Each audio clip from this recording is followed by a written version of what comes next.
ഉത്തർപ്രദേശിലെ ആഗ്രയിൽ താജ് മഹലിന്റെ എതിർവശത്ത് യമുന നദിക്കരയിൽ നിർമ്മിക്കാൻ പദ്ധതിയുണ്ടെന്ന് കരുതപ്പെട്ടിരുന്ന ഐതിഹാസികമായ കറുത്ത മാർബിൾ ശവകുടീരമാണ് ബ്ലാക്ക് താജ് മഹൽ. മുഗൾ ചക്രവർത്തിയായ ഷാജഹാൻ തന്റെ പത്നി മുംതാസ് മഹലിന്റെ സ്മരണയ്ക്കായി പണികഴിപ്പിച്ചതാണ് ഇത്. പേർഷ്യൻ, ഒട്ടോമൻ, ഇന്ത്യൻ, ഇസ്ലാമിക് എന്നീ വാസ്തുവിദ്യ മാതൃകകൾ കൂടിച്ചേർന്നുണ്ടായ മുഗൾ വാസ്തുവിദ്യയുടെ ഉത്തമോദാഹരണമാണ് താജ് മഹൽ. പൂർണ്ണമായും വെണ്ണക്കല്ലിൽ നിർമ്മിച്ച ഈ സ്മാരകം പൂർത്തിയാകാൻ 22 വർഷം എടുത്തു എന്നാണ് കണക്ക്. 1983-ൽ ലോകത്തിലെ പൈതൃക സ്ഥലങ്ങളുടെ യുനെസ്കോയുടെ പട്ടികയിൽ താജ് മഹലിനെ പെടുത്തി.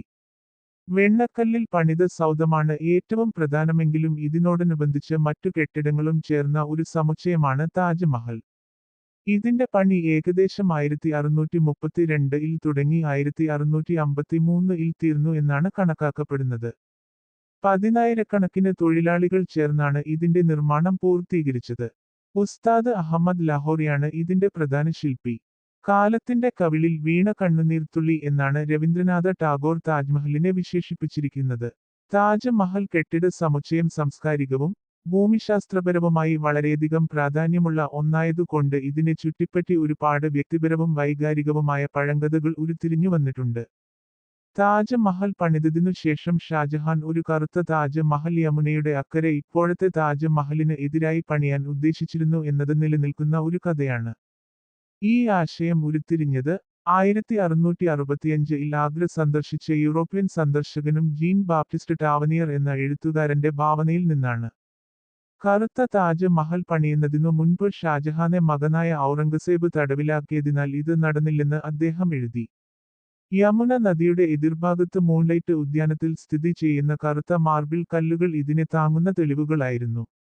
പക്ഷേ 1990-കളിൽ നടത്തിയ ഗവേഷണങ്ങളിൽ ഇത് തെറ്റാണെന്ന് കണ്ടെത്തുകയും ഇവ വെള്ള മാർബിളിന്റെ കഷണങ്ങൾ കാലപ്പഴക്കത്താൽ കറുത്തതായി തീർന്നതാണെന്നും കണ്ടെത്തുകയുണ്ടായി. കറുത്ത താജ് പണിയുന്നതിന്റെ കഥ തെറ്റാണെന്ന് തെളിയിക്കുന്ന ഒരു പരീക്ഷണം 2006-ൽ പുരാവസ്തു ഗവേഷകർ നടത്തി. മൂൺലൈറ്റ് ഉദ്യാനത്തിൽ ഒരു ചെറിയ കുളം ഇപ്പോഴത്തെ താജ് മഹലിൽ ഉള്ളതിന്റെ അതേ അളവുകളിൽ പണിയുകയും അതിൽ വെള്ള കുടീരത്തിന്റെ കറുത്ത പ്രതിഫലനം കാണുകയും ചെയ്തു. ഇതായിരിക്കാം കറുത്ത താജ് എന്ന മിത്ത് രൂപപ്പെടുത്തിയത്. ഇതിന്റെ നിർമ്മാണ പ്രവർത്തനങ്ങളിൽ ഏർപ്പെട്ടിരുന്ന പ്രധാന വാസ്തുശില്പികളെ പണി തീർന്നതിനുശേഷം ഷാജഹാൻ കൊല്ലുകയോ അംഗഭംഗം വരുത്തുകയോ ചെയ്തു എന്നത് മറ്റൊരു കഥയായി കേൾക്കപ്പെടുന്നു. മറ്റു ചില കഥകൾ പ്രകാരം ഇതിൽ നിർമ്മാണത്തിൽ ഏർപ്പെട്ടിരുന്ന വാസ്തുശില്പികൾ താജ് മഹലിന്റെ പോലെയോ ഇതിന്റെ ഭാഗങ്ങളുടെയോ പോലെയുള്ള ഒരു വാസ്തുവിദ്യകളും ചെയ്യില്ല എന്ന ഒരു കരാറിൽ ഒപ്പുവച്ചു എന്നും പറയുന്നു.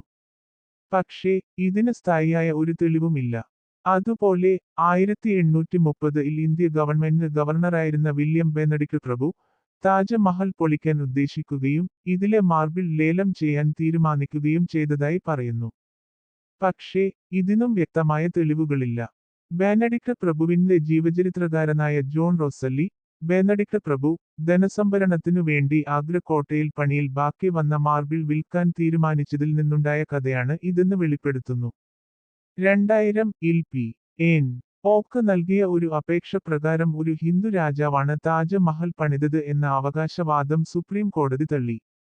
ഓക്ക് തന്റെ അപേക്ഷയിൽ പറയുന്നതു പ്രകാരം മറ്റ് ചരിത്ര സ്മാരകങ്ങളുടെ പോലെ താജ് മഹലും മുസ്ലിം സുൽത്താൻമാരുടെ പേരിലാണ് സ്ഥിതി ചെയ്യുന്നത്, പക്ഷേ അത് പണിതത് ഒരു ഹിന്ദു രാജാവാണെന്നുമാണ്.